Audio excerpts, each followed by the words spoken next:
Good morning, Tallahassee. It's time to wake up War Chant on 97.9 ESPN Radio. Here's WarChant.com's Aslan Hajavandi and Corey Clark.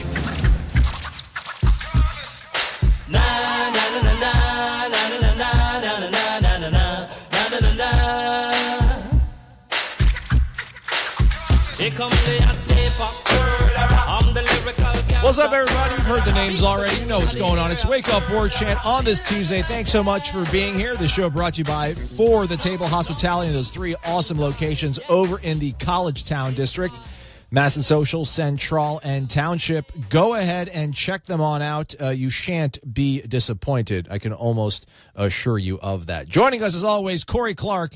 Corey, how are you, friend?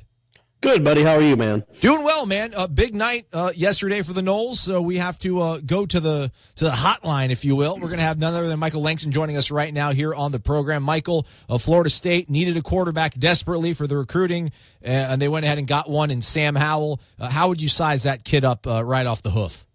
Well, it's a really big pickup for them because, I mean, he's a guy, he's one of their top guys that they target. He's from Monroe, North Carolina. He's very close with Walt Bell, the offensive coordinator and FSU quarterbacks coach, and big-time arm. He has a big-time arm. He reads coverages very well, and certainly a tough-as-nails kid when you watch him play. I mean, but we'll have an impact analysis soon, but I think people are going to be really excited about this one. A tremendous pickup for Willie Taggart to get a kid this early, because it's really going to dramatically affect the rest of their class. I mean, it's going to send shockwaves through the rest of the year and how they recruit.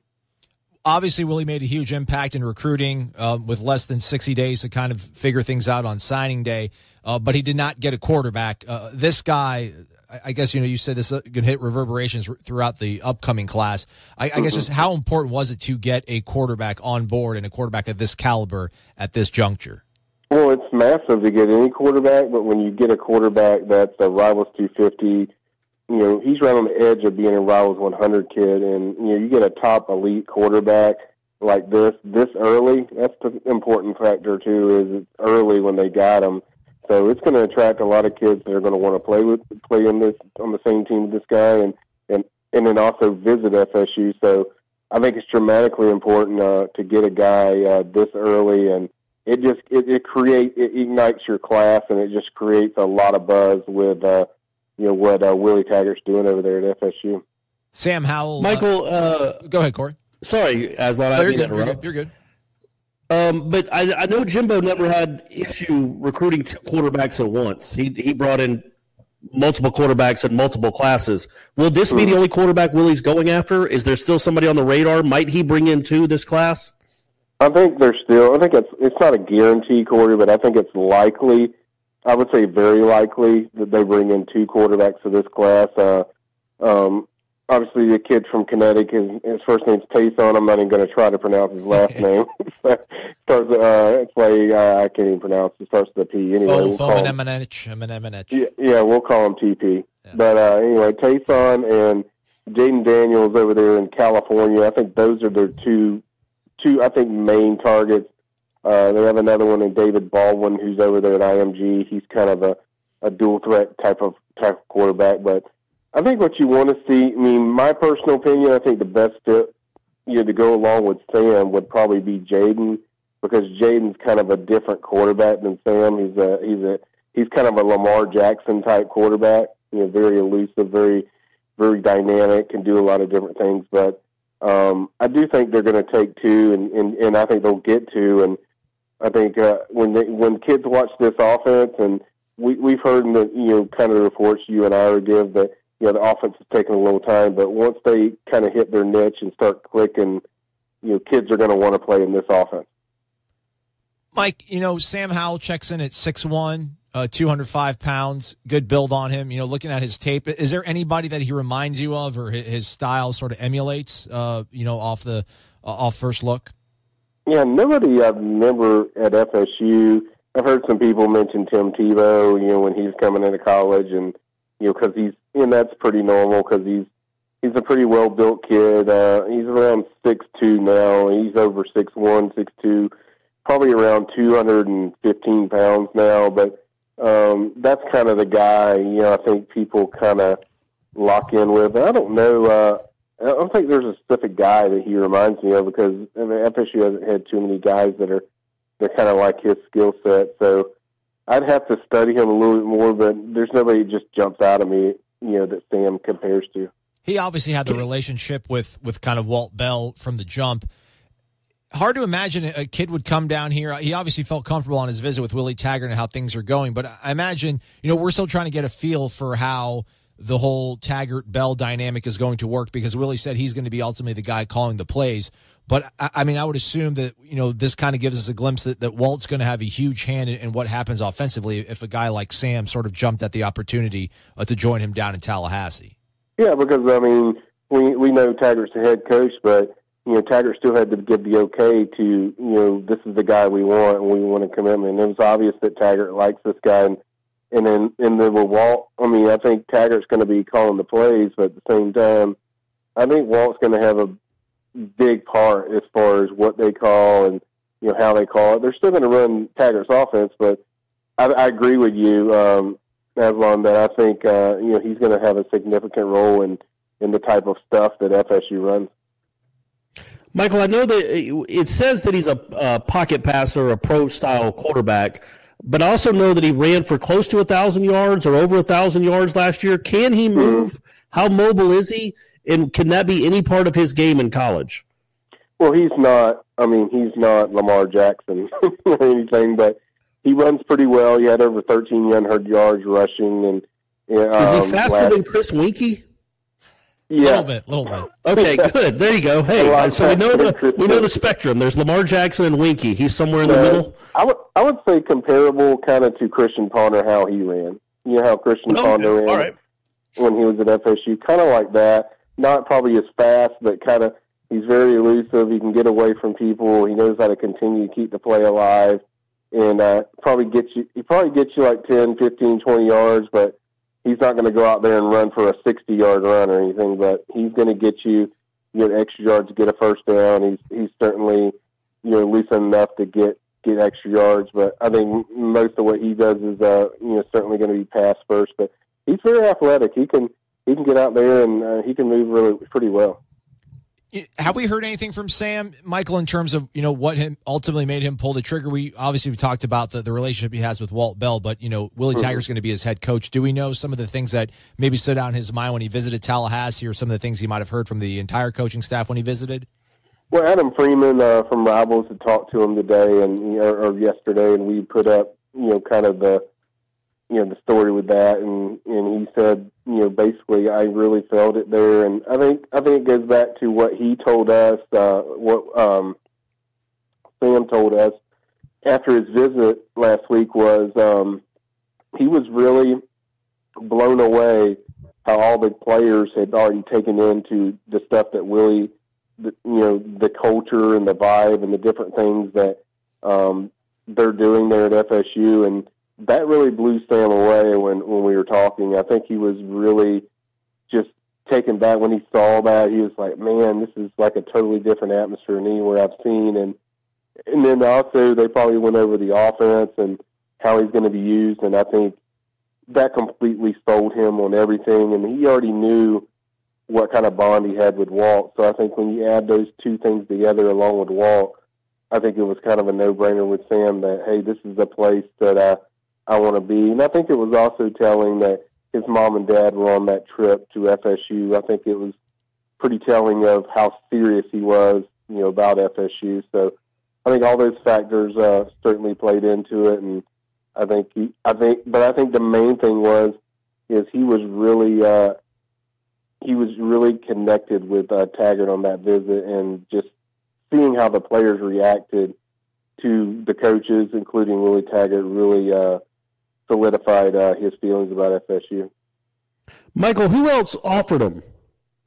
Alabama, Clemson, I think Georgia, pretty much everyone in the South. I mean, he was a very highly coveted quarterback. Pretty much every service, doesn't matter what service you follow, I'd say, they have him as a top 5 national quarterback. He's probably going to be in the Elite 11 He did the regionals for Elite 11. He was tremendous there. So I think he's going to be a guy that nationally is going to be one of the top quarterbacks in the country. And probably out of the quarterbacks I saw, just when I evaluated and scouted, I thought as a passer he was one of the best I'd seen. So, I mean, he's going to be a tremendous addition and certainly bring a lot to the table as far as their offense. Sam Howell, good-looking quarterback out of North Carolina. Florida State has secured a verbal commitment from him. A huge get for Walt Bell and obviously Willie Taggart as he begins the helm here at Florida State, finally getting a quarterback on board. And I don't mean finally, really, in terms of relative terms, because, I mean, he's only been on campus now for about 4 months. But as Michael Langston pointed out, a huge get for the Noles as they finally get a quarterback for the 2019 class. Michael Langston from WarChant.com joining us this morning here on Wake Up WarChant. Mike, thanks for the info as always, man. Appreciate it. You got it, man. Take care. Take care. So, yeah, Corey, I looked at some of the film. I went to the film room and looked at some film. Oh, okay, good. You broke it down a little bit? Yeah. I don't want to say Tebow, but I would probably like between Ponder and Timmy.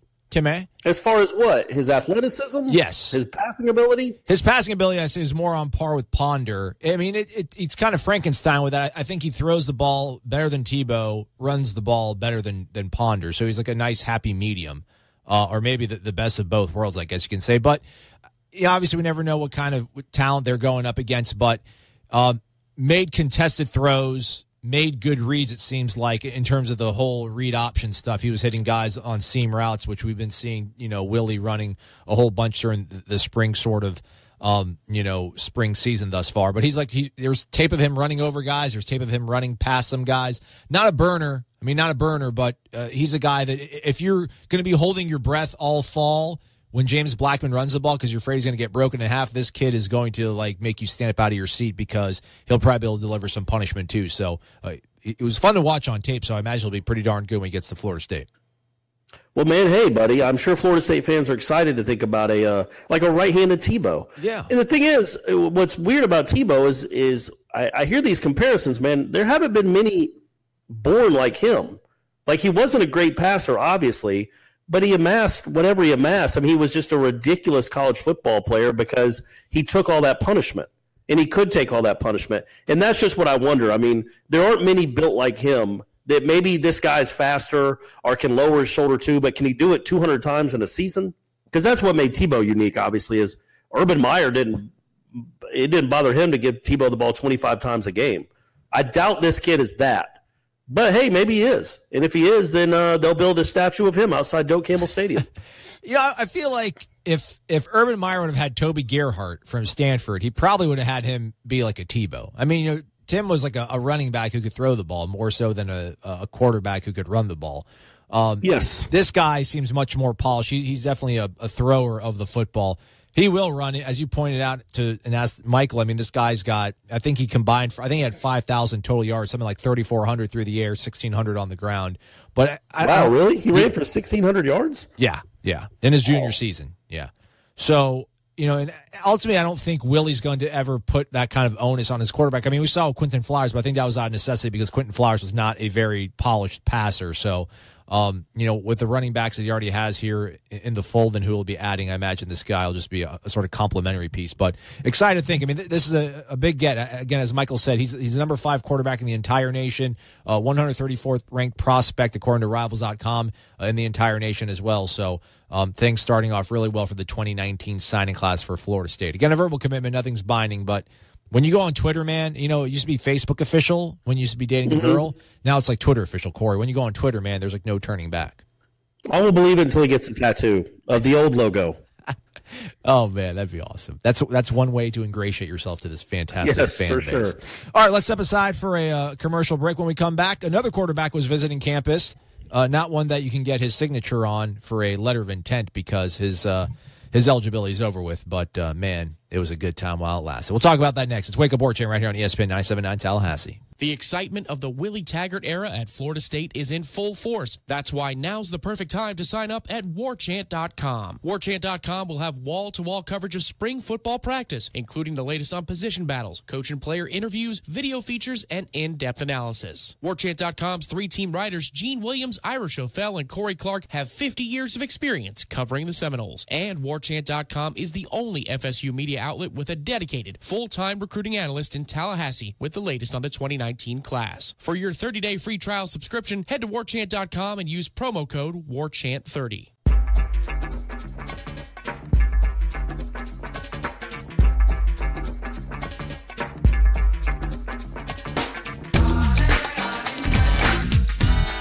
Rico. Suave. Yeah, man. That request comes from none other than the best co-host in all of radio, Corey Clark. Corey, where were you when you first heard Rico Suave? Walk us through it.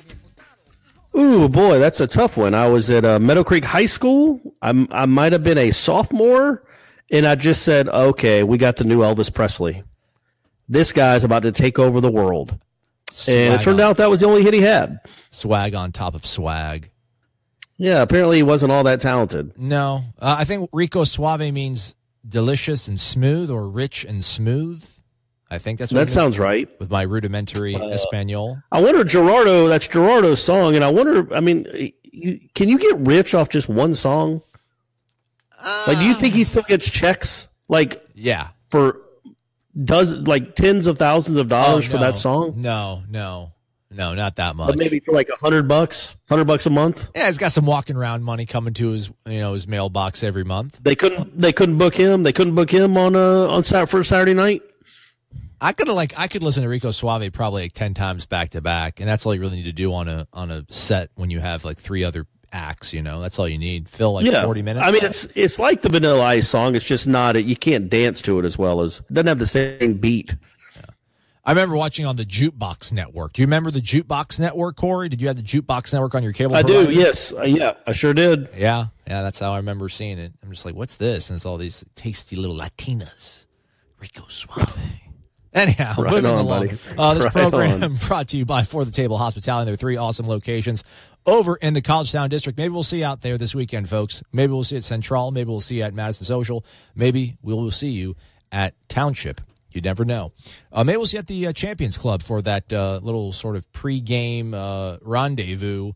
The old meet and greet, the lucky 150 to get to do it. Yeah. War Chant subscribers. Is it War Chant subscribers only, or are we allowing the people who don't pay our salary to come hang out with us? I assume it's just subscribers only. I don't know who else would have known about it since it was just posted on our boards. But I don't know. I guess if you just pay the money, maybe that anybody can come. I don't know, but I think the slots are all full, so it doesn't really matter now. Yeah. Anyhow, if you're not a member already, folks, go to warchant.com, sign up. You can be best friends, BFFs with Corey Clark on the internet, which is priceless. I mean, $9.95. I mean, you should have to spend way more to get that. I agree 100%. You should spend at least twice that much to be able to interact with me at all. Yeah. All right, man. Enough silly business. We don't want to get people too angry at us. This Jameis Winston guy visited campus yesterday, so apparently he still likes Florida State. That's kind of cool. Yeah, I thought that was neat, man. I know he has. I think he has a golf tournament this weekend. Yeah, Friday actually. It's in Tallahassee that coincides with the spring game. But yeah, man. I mean, I just think again that what else I saw, not just Jameis Winston today. I thought that was neat that he came by. But also James Wilder just tweeted, I think at Coach Taggart. Saying I want to be. I see all these people being a part of the program again. I want to be a part of it too. Something along those lines. And Taggart retweeted it, said, "Man, you're always welcome. I'd love to meet you. I look forward to meeting you." Something like that. It's like, man, I feel like even obviously the guys from the '90s wanted to be a part of it again, but even the guys that they're Jimbo guys and they love Jimbo. Jimbo got them to the league. Well, in Wilder's case, the Canadian Football League, but still. He's getting paid to play football. So, but it's neat that they're really invested in the new guy too, because sometimes that can go the other way where they don't really have a connection with the new regime because it's not the guy that recruited them that brought them to Tallahassee. But, apparently Willie Taggart's connecting even with Jimbo's guys. I'll tell you what, if they would have hired my boy Lane Kiffin, I don't think it'd be this sort of reunion stuff happening. Yeah, well, that's a good point. Are you saying nobody would want to come hang out with Lane Kiffin? I just don't know if Jameis would want to hang out with Lane Kiffin. I don't know if they would get along. Jameis is so business, and then, Lane is just so, wacky. Although, I don't know, maybe that's just, the way he's just trolling everybody. Maybe he is really serious and, solemn and stoic. He just likes going on Twitter and making fun of everybody. I don't know. I think he's very socially awkward. Has always been my impression of Lane Kiffin. Yeah. But I'm sure when Kiffin takes over for Taggart in 6 years, I'm sure Jameis will have a relationship with him. Why not? James Wilder, what he tweeted out was, "I have not met up yet with Coach Taggart, but I'm loving the movement and the new era." So yeah, there you go. And that's kind of what I said, just not nearly as I was much less articulate and cool. And then what did Taggart? And then Taggart tweeted back, right? "Can't wait to meet you, boss. Go Noles. Hashtag." You want to guess what he hashtagged? Boom. There you go. Got it. See, man, so that's a cool look. That's a nice look. Look, James Wilder's not Peter Warrick.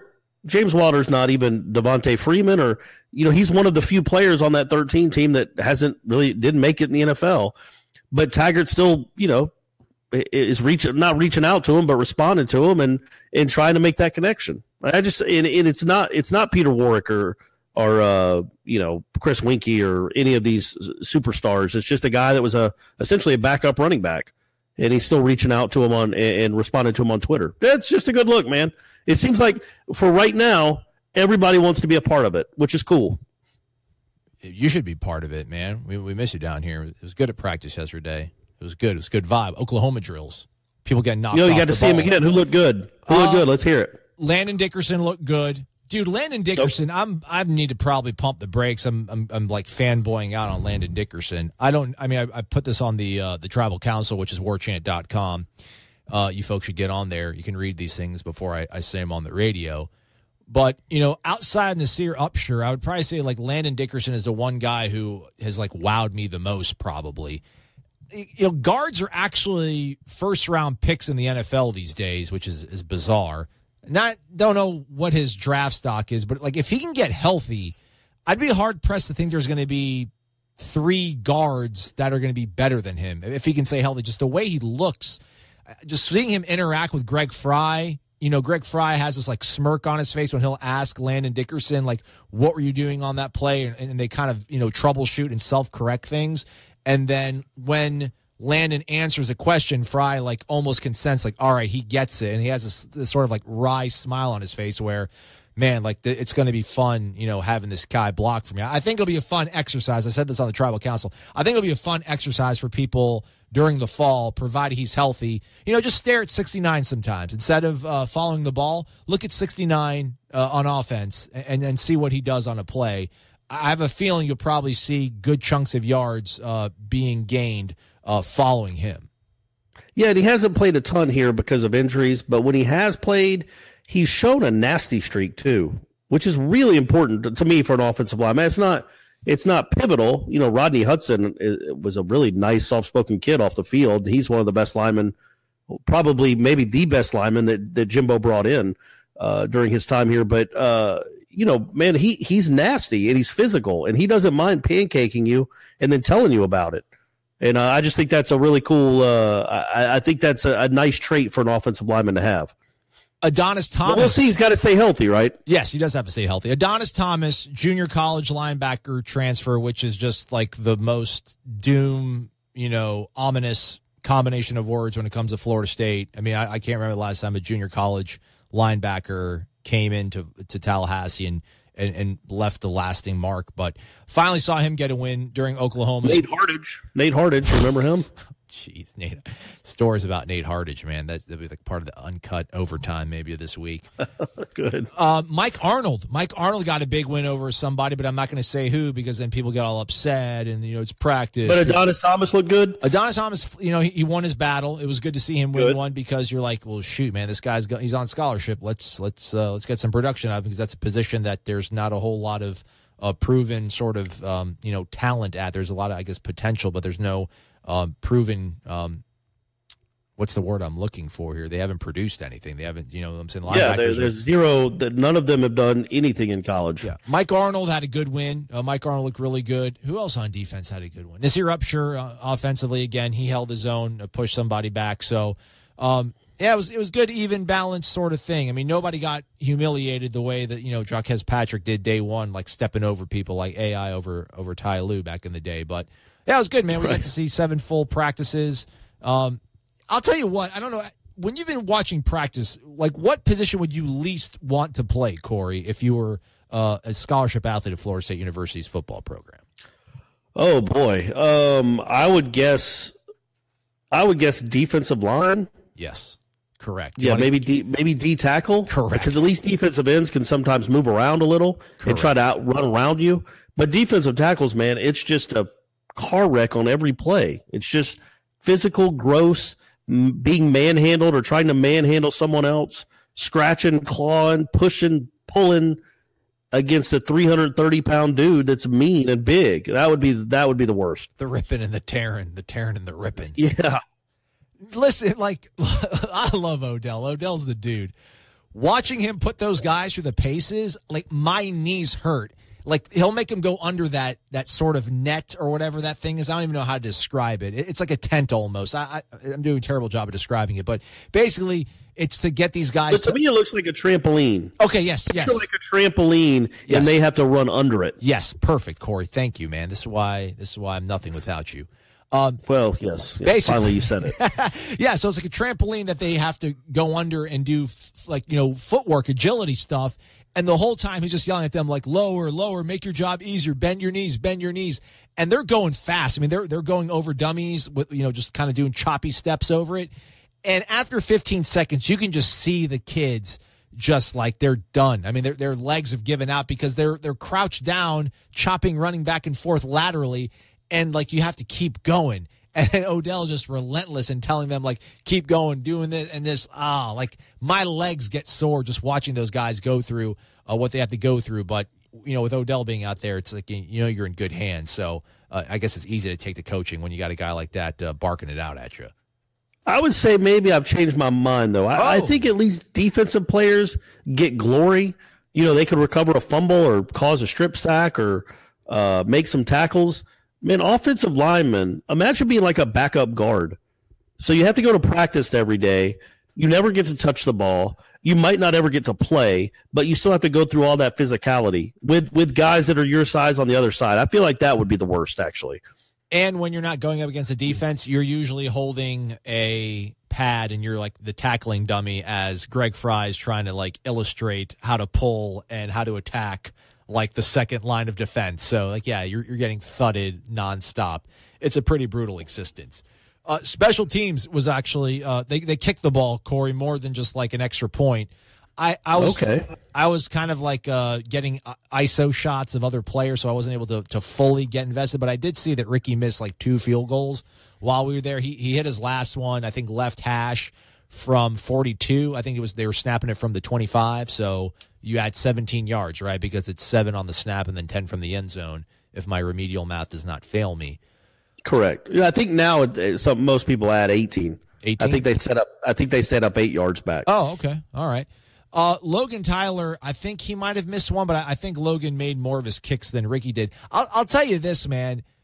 The ball does not come off of Ricky's foot nearly with the sort of velocity that it comes off Logan Tyler's foot. I mean, the sound is... It's not even close. I mean, I don't know what the separating factors between those two in terms of accuracy or was in the past to where that was Ricky's job and then Logan punted, but I don't know, man. I have very little confidence when Ricky lines up to kick a field goal. I don't know if we wasted all of his mojo against Ole Miss as a freshman in that first game.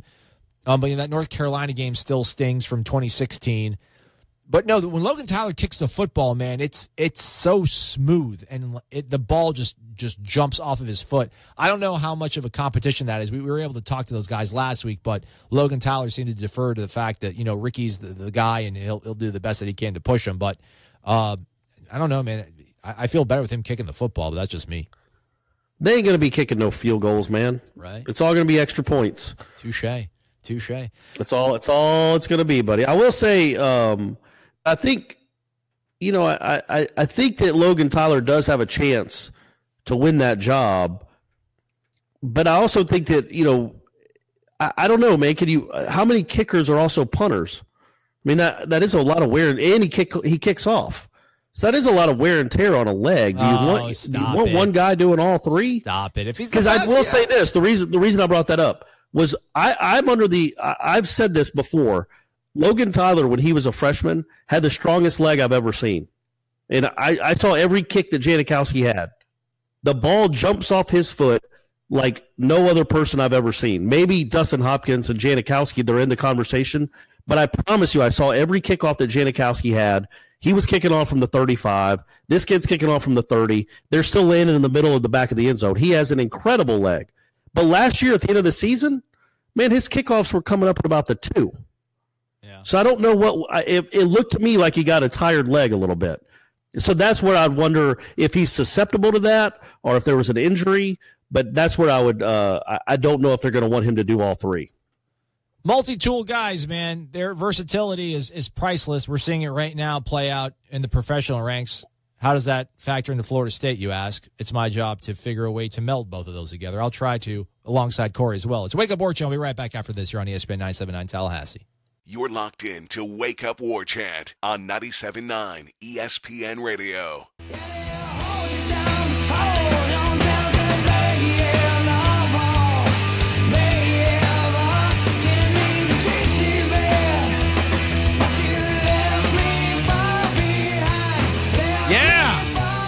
Rock out on this Tuesday, people. Just rock out. Oh, man. Let it wash over your soul, Corey. How do you feel now? Sweet, sweet Candlebox. That's as good as it gets, folks. I'm of the opinion that's the quintessential 90s song. I love that jam. When I hear that jam, I'm automatically always transported back to college. Every time. That and Glycerine. Maybe you can play that next one. Okay. Everybody loves Glycerine. Everyone loves Bush. Everyone loves a British man singing. You just said everyone loves Bush. I said a British man. Oh, sorry. My fault. Look at you, man. Get your head out the gutter. Get your head out the gutter. Get into the game. Get on out to one of the great properties of For the Table Hospitality over in the College Town District, Madison Social, Central, and Township. Tell them Aslan and Corey sent you. Maybe they'll give you something. All right, Corey. So you talked about fatigue, leg fatigue. That's what they call it in the biz, leg fatigue. Yep. Mm-hmm. All right. So this whole, follow me here. This is going to be a really tough bridge to sell. But I'm this Shohei Ohtani. I'm sorry, Shohei Ohtani. Did I say it right? I probably still didn't say it right. I'm the ethnic guy. I have no idea. The Japanese two-way player for the Angels. Japanese Babe Ruth. Right. Okay, so, what are you thinking right now? And this is a huge bridge to sell. What do you think right now if you're Tyler Holton or, Tyler Holton's dad? I hope they're not really making that connection because, man, this guy might be one of the – that's ridiculous what he did on Sunday. Throwing 99 and then throwing 88-mile-an-hour split. He's got incredible stuff. And he hits the ball 460 feet. I don't think – because here's the thing. I don't think Tyler Holton didn't turn down enough money that would have been life-changing. And it was going to happen anyway. I don't think Florida State did anything that made him tear his elbow. It just happened. He had to get Tommy John surgery. I feel like it was going to happen. It was like a ticking time bomb. That's usually how those things are. So it's not like he turned down $8 million. So he still has a chance to come back and maybe be the American version of Shohei Ohtani. No, that's what I said. No, for that's sure. Exactly what I said. Yeah, no, for sure. Tyler Holton does not have a death sentence in baseball. He's going to bounce back. I feel very confident and best wishes to him, man, for sure. If I could come back as anybody reincarnated at Florida State, I'd probably want to come back as Tyler Holton. I'm sure he's having a good life regardless of what's happened to him off the field. He'll be fine. But, I mean, at this moment right now, with everybody talking about Ohtani, if you had Tyler Holton right now sitting at like 7-1 on the season with like an ERA under 2.5, hit, 7 jacks, 46 RBIs or something right now, just imagine like the buzz that would build around him right now, because I think it'd be such an impulsive thing that his stock would be so sky high at this point, because everybody would be talking about this guy. And at some point, if they make a regional and it's on ESPN, they make a super regional, if they get to Omaha with him on the team, everybody would be talking about, how he's putting up these crazy stats, throwing the ball, and then also swinging the bat when he's not, pitching. I just wonder how much of this are we going to see. I remember, what was his name? Was it Darren Dreifert? There was somebody who actually, went to the College World Series that pitched for his team in the 90s and also swung the freaking heck out of the bat. Yeah. There's got to be more of these guys out there, and that's why I feel like Graham Gano, I know he's the exception to the rule, but that needs to be more of, the rule. Go find a guy. If you got a strong leg, you got a strong leg. So many times you'll see a guy in the NFL, a punter will hurt his hip and he goes out and the place kicker's got to do it. Now, it's a little bit sloppy because he hasn't practiced it, but I really felt like if you did practice it and condition yourself, you could handle all those duties just fine. And I always thought, I thought in college Gano was as good a punter as he was a kicker. Oh, yeah. And I always thought that's how he'd make a roster, is the appeal of being able to use one player for 2 roster spots and to be able to save that money and to use it on someone else. I always thought that would be the appeal of him, but he hasn't punted. I don't know if he has a single punt in the NFL. And now he's a very good kicker, and he's apparently going to kick in the league for a decade, but I always thought punting was his best skill. Real quick, going back to Tyler Holton. Sure. He did hit he hit 210 last year, so he hadn't I think he was going to do a nice job this year as a hitter, but he hadn't proven that yet, that he was that kind of hitter. But now, piggybacking on that point, I do hope it changes the way these baseball players are recruited, how they're developed, how they're brought up in the systems, because there are guys that can do both. There just are. I remember Brad Wilkerson at Florida, who I think was their closer, but he was also a good hitter. He ended up making the major leagues as an outfielder, but he was also a closer and a pretty good one. And I just think there are guys that can do both. You don't have to choose. This guy, hopefully this guy, how we talked yesterday about how the sports are quote unquote evolving in football, in basketball with the 3-point shots. Well, maybe this guy will help it evolve where if there's a guy that throws 98 miles an hour, but he is also a really good shortstop and a good hitter, you don't have to choose which one he's going to do. Like the kid at Louisville last year, who I think is doing both in the minor leagues right now, Brandon McKay. Yeah. He was like the 4th or 6th pick. Really good left-handed pitcher, but also their cleanup hitter who had a ton of bombs. They're letting him do both in the minor leagues, and you should. Don't pigeonhole him, and there's a chance you could be a major leaguer at both. I think Madison Bumgarner could be a major league hitter, a DH. Yeah. But for whatever reason, they don't. Major League Baseball has always frowned away from having pitchers play positions and position players pitch. But I think you can find a spot for these guys where they can do both. By the way, Graham Gano's actually had 8 punts in his career at the NFL. He had 4 with the Redskins his second year in the league. And then 2 seasons ago also had 4 punts for the Panthers. He has what's he averaging? 40.1 yards. I wonder if it's one of those deals where they line up for a long field goal and they just snap it to him and have him pooch it. Could be. Because he's got a leg, man. He could certainly average more than 40 yards a punt if he was an everyday NFL punter. I have such cloudy images and memories of the last 5 years of college football, the last 6-7 years. I guess that's far. We got to go back even further than that. He's been in the league since 2009. I got to go back 9 years. But that wasn't the Champs Bowl, against Wisconsin, where he was just coffin cornering Wisconsin every single drive, pinning them inside the 5-yard line no one's business. I think he won the MVP, didn't he? I think he won the MVP of the bowl game. I think he did it 3 times. He punted him out at the 1-yard line. And then he ends up did he win the Groza? He did win the Groza. I do know that. He did win the Groza. Yeah, so he won the Groza, and then he wins the MVP essentially as a punter, and what was a really, really good punter, and then ends up punting 8 times in whatever it's been 7 years in the NFL. Maybe they're 2 unique skills. I mean, obviously they're two completely different motions with your leg. But I feel like if you have that kind of leg power, I always thought it was crazy. Remember when Janikowski was the kicker? Florida State never had a great punter. And I always thought, man, why not have old Jano try to punt one? Sweet. He might punt one 70 yards. I know. I'd love to see that.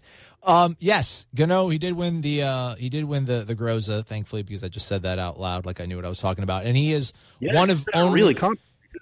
one of only 2 punters ever to be named the MVP of a bowl game. I don't know who the other one was. And the other one was Ray Guy? Probably. I mean, I would assume as much. Yeah, I have no idea. I was just thinking of the only other punter I could think of. Marquette King. I don't know a whole lot of punters. Reggie Roby. Come on, man. Come on, keep going. Reggie Roby, yeah, with his watch. He had his Rolex on while he was punting. Golly, who was the guy who used to kick for the I'm sorry. I just totally thought I could name like 29 million different punters, and I just failed right there miserably. And how good that would be great radio Todd anyway. Sauerbrunn? We just started naming all the punters we can think of. Todd Sauerbrunn? Remember Todd Sauerbrunn? I do indeed. I remember Sean Powell. I thought it was crazy he didn't get a longer look in the league. I know, it's bizarre, man. It's fleeting, man. It's fleeting. They don't have love for the leg, man. There's just always somebody else better out there. All right, let's step aside for our final break of the day. When we come back, we'll keep the 90s music rocking. Maybe some Lisa Loeb. What did you suggest? What did you suggest, Corey?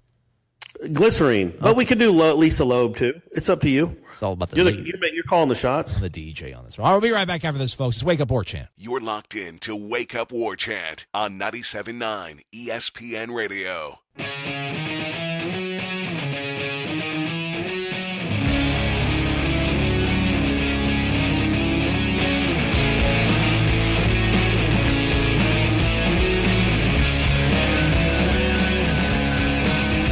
So went with Bush. Had to go with Machine Head. Yeah, not quite Glycerine. Glycerine's just too mellow. It takes forever to get going, man. No, I hear you. Well, it's a slow jam. Well, this is Wake Up War Chant. You got to get up, man. We're like caffeine. I hear you. Wake up, guys. Machine Head. Breathe in, breathe out. He's Corey Clark, senior writer for WarChant.com. I'm Aslan Hajavandi, director of digital media for WarChant.com. This show brought to you by For the Table Hospitality, and there are 3 awesome locations over in the College Town District, Madison Social, Township, and Central. Go ahead, check them on out. Free parking in the first 2 levels of the College Town parking garage, Monday through Friday, 11 a.m. to 2 p.m. So get on out there and get your sort of lunch plans underway, if you will. Corey, the Gators coming to town today. Will this Jameis? Speaking of Jameis is actually going to throw the pitch. He'll throw the ceremonial first pitch at Hauser today. Does the streak end today? I mean, I'm going to say no and hope I'm wrong. How about that? The Why offense isn't so negative, man. Why so negative? Offense didn't look great the last 2 nights, last 2 games, and then now they have to face this staff. If they're going to win, here's my advice. If you're going to win, score 4 or 5 runs early, because once they start bringing in their real relievers, their guys that they count on in SEC games, you're not going to score. So go ahead and try to score early and then hold on. I like that. Fast start. Hey, that'd be something. That'd be something different. Fantastic. What a novel idea. I'm sure they've never thought about that. I mean, good grief. Florida is good. They're the best team in the country. Florida State's one of the top 10 or 12 teams in the country. It has to end at some point. It has to flip a little bit. This is bizarre. Even in baseball, the best team beats a mediocre team probably 8 out of 10 times. The best team shouldn't be beating another top 10 team every time. That's just not how baseball works. You're due to get some good luck and win a game. I don't know how much. I was pretty despondent when Florida beat LSU to win the College World Series. That hurt. And I'm not baseball guy. I'm football guy. But when that happened, I'm just like, dang. I mean, golly, we got nothing on them now, at least when it comes to baseball. So I don't know how much of that is I just kind of checked out of the rivalry after that happened, that this losing streak does not really bother me. But I did say that with Ira last time they played, and then when that loss happened, I watched it unfold. It was maddening. So I don't know. Right. We'll see how my emotions will be later over at Hauser, but definitely wouldn't hurt to finally beat them. But ultimately, I don't know. I mean, they're going to start Carp again, and I don't know how they're going to make the transition to getting him into the weekend rotation. I don't know. Maybe, hopefully, they I guess they're going to maybe plan on getting 5 runs early on, and maybe Carp just only goes 3 or 4 innings, and they patch everything else together, and then he can, somehow work his way into the rotation next week or Sunday. I don't know. I wouldn't think that, because honestly, a win over Florida would be bigger than any win he could get on a weekend anytime soon. Just for RPI purposes and again sanity purposes, and just the a mindset purpose. It'd be much bigger for him to go 7 innings and pitch well tonight than it would be for hit to save him so he could pitch 5 or 6 innings against Duke. And Duke's really good, by the way. Yeah. But it's Florida. Florida's the number 1 team, number 1 RPI team. That would be a huge win if you could get one. So you don't want to risk that to hopefully save him for a start 4 or 5 days later, in my opinion. I'm thinking about it. I think this is going to be the first. I don't think I've ever seen Florida State, Florida in anything besides football. I don't think I ever went to basketball when I was a student, and I'm pretty sure I never went and watched baseball. So this will be my first taste of it. Does it get it's rowdy? A cool atmosphere, man. You should go next year. You should go to the one in Jacksonville. That's a really neat atmosphere. Okay, it's like a bowl game. I mean, it's like 12,000 seats. They're full. It's half Florida State and half Florida. It's a really cool atmosphere. Now, Florida State never scores over there, but it's still cool to be a part of the scene. Kind of like me on the Tennessee Strip back in 2003. Ouch. Not scoring at all, friend. Hey, man, you just keep swinging though. Yeah. You got to swing for the fences. Shooter's got to shoot. Hey, question that has nothing to do with anything that we've talked about in the last segment, which I'm really good at doing these things where I just do these complete 180s. Somebody posted this on the Tribal Council, warchant.com. Hop on over there, get your free 30-day trial, folks. You're missing out if you're a Florida State fan. You're not part of the community. A lot of this comes to things that you and Jeff and Ira talk about on headlines, which is headlines dropping this weekend, or this week, rather? We got one this week coming. Okay. It's going to be, I'm going to have to be remote like I am right now. Okay. Yeah, we couldn't go 3 weeks in a row without having it. Yeah. We couldn't do that to people. Good grief. Give the people what they want. But so many times you guys talk about the fact that things that happen, whether it's watching the basketball team or the baseball team, it's just you're focusing on your team, your boys, your guys, that you're impervious to what's going on around the country. You think it's only your affliction. It only happens to you, but it's happening everywhere. I've covered a couple other programs, whether it's smaller schools or whether it's, when I was in Mississippi covering Ole Miss and Mississippi State from a distance. Cam Akers wasn't out at practice yesterday. He was in the IPF doing, individual stuff. He wasn't even with the walking wounded like George Campbell and Juwan Williams, Bavion Johnson, Emmett Rice, Carlos Becker, all those guys. He was kind of Josh Kando. He was like inside the IPF away from all of it. And I don't know if something happened in the scrimmage to him or not. But, Josh Kando's not out there. He's the guy that you're going to rely on. Juwan Williams is a projected guy to start at tackle. I feel like Florida State really is, I don't want to say snake bitten because they've won 3 national championships, but in terms of injury bug, and I know people are like, well, it's just spring. Marvin Wilson, it's just spring. He'll be back in the fall. I remember covering Alabama and Auburn last year. There was nobody of huge significance that I can remember that missed their spring practices. But it feels like year in and year out, Florida State always has huge factors of what's going to be part of their success in the upcoming season, unable to go in spring, other than the 2013 season, really. Yeah, and I can't really speak to that because I really do only pay attention to Florida State. But yeah, I mean, every year it's 8 or 10 guys that are going to be part of the depth chart that aren't out in spring. I don't know how much of an impact that really makes. You'd much rather them miss spring than miss October. But yeah, I don't know if it's Florida State specific, if there's a run of bad luck, or if it's normal and that's the way it is everywhere. I do know Alabama suffered some injuries last year, right? Even before the season started. Like the one kid that even shot himself or some craziness happened. Raekwon Davis, he shot himself. Yeah. And they still ended up doing okay. They started losing guys after that game. I remember that was like one of the things that Jimbo hung his hat on, like in a real weird roundabout way in his Monday press conference after it.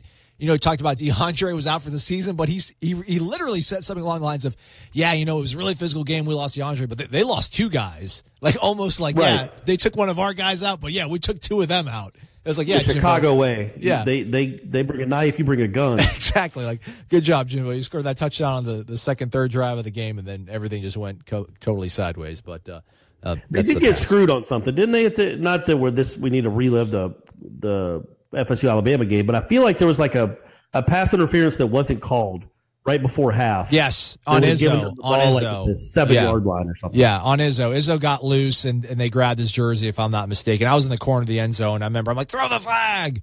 And they did not. Then Ricky Aguayo came out to kick a field goal. Missed the field goal? Yeah. And that was that. Kind of like the Oregon game almost in a way. Although I guess you can maybe blame it on Dalvin's fumbles. I just thought that field goal before half, if that would have gone in, it would have been a huge thing. But let's not relive that. I definitely blame the fumbles for that one. Yeah. All right. Very well. I blame you for having a good show this time around, man. Way to come out the gate strong. I was weak yesterday. I was a little bit rusty after got a little ring rust after missing a few games, but you came strong today, Corey. I'm proud of you. Thank you, man. We're back in the groove now. And Michael Langston was a big part of that, getting us off on the right foot with always exciting recruiting talk. Yeah, man. Shout out to Michael Langston. Again, if you're just joining us, Sam Howell, big-time recruit, number 5 overall quarterback in the entire nation, verbally committed to Florida State yesterday. Full recap and the aftermath of what that means is available on warchant.com. We had a pretty good show, so let me beg you to go ahead and go on iTunes. Leave us a 5-star review. We like 5 stars. That's how we roll around here. That's it for Wake Up War Chant on this Tuesday. He's Corey. I'm Aslan. We'll catch up with you guys again tomorrow. Have a great one. WarChant.com is the ultimate inside source for FSU football and recruiting. And now you can get in on the action for free for an entire month. WarChant.com is offering a risk-free 30-day trial subscription. Get full access to the #1 website covering the Seminoles just by entering the promo code WarChant30. That's WarChant30. Sign up and get in on the world's most active FSU message boards. Receive breaking news, stories from our award-winning staff, plus get exclusive interviews and videos. Just enter the promo code WarChant30. WarChant.com, your ultimate Seminole sports source.